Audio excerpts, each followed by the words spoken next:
Thank you. Thank you. Thank you. Good evening. I stand before you as the president of National Action Network. We do not endorse candidates, but we report where candidates stand on criminal justice, economic empowerment, health equity, and other issues. On one side of this race is Donald Trump, a fellow New Yorker I've known for 40 years. Only once in that time did he take a position on racial issues.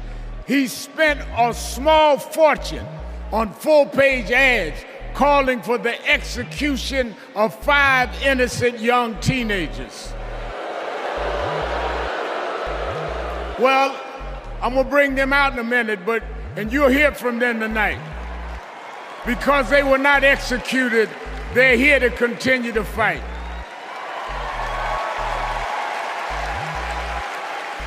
But it was there that I saw Trump love to fan racial flames.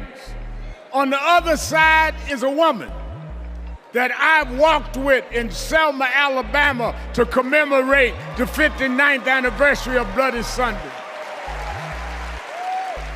Kamala Harris spoke to me that day about unity and passing bills. All I ever heard from Donald Trump was how he can get an advantage. I see one candidate who wants to protect the right to vote while the other has tried to cook up 11,000 votes in Georgia. I see a candidate who, with Joe Biden, brought leaders to the White House to confront violent hatred, running against a man who said neo-Nazis in Charlottesville were fine people. I see a candidate who has sought to reform and uphold the law, and a man who wrongly assumes his mugshot appeals to Black Americans. I've worked with Kamala Harris. In every job she's had, she has consistently committed to making government work for those of us who've been disadvantaged. All Donald Trump has been consistent about is making himself richer and sowing division to get that done.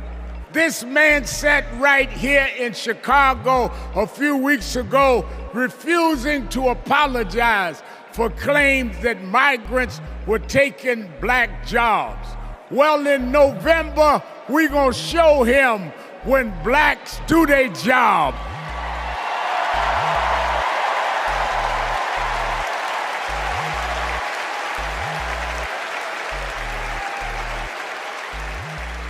And we are going to join with whites and browns and Asians, and we're going to do a job on those that have done a job on us.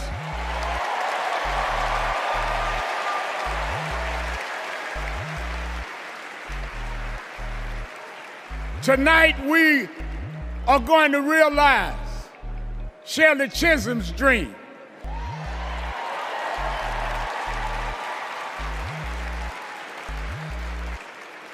"52 years ago, I was one of the youth directors in her campaign for president. And 52 years after she was told to sit down, I know she's watching us tonight as a Black woman stands up to accept the nomination for President of the United States.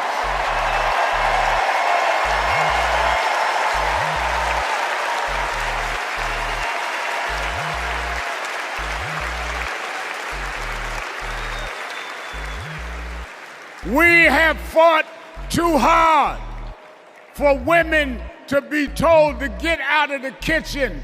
We are now on our way to the Oval Office. We won't go back.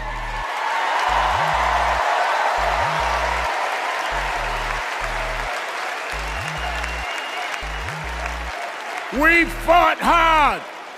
We fought hard for LGBTQ loved ones to get out the closet. We won't go back.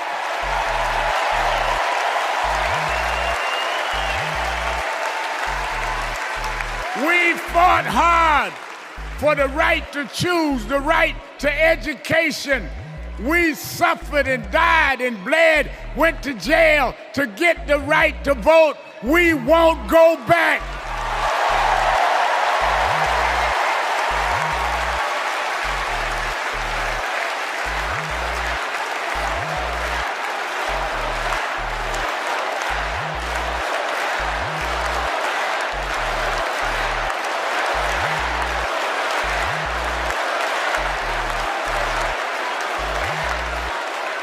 So we must be committed, no matter how the Supreme Court tries to roll back on civil rights, no matter what the amount of money they have. We are here because others fought and suffered for us, and we vowed tonight we won't go back.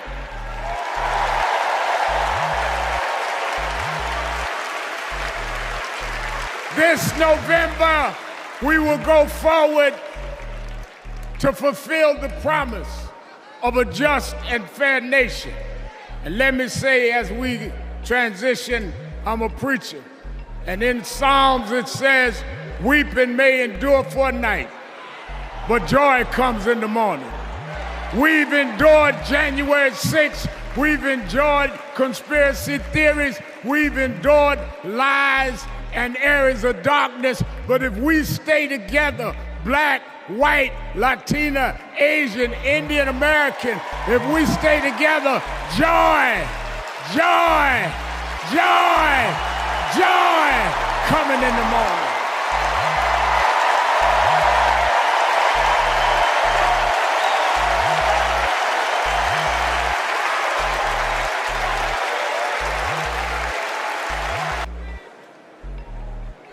Wow.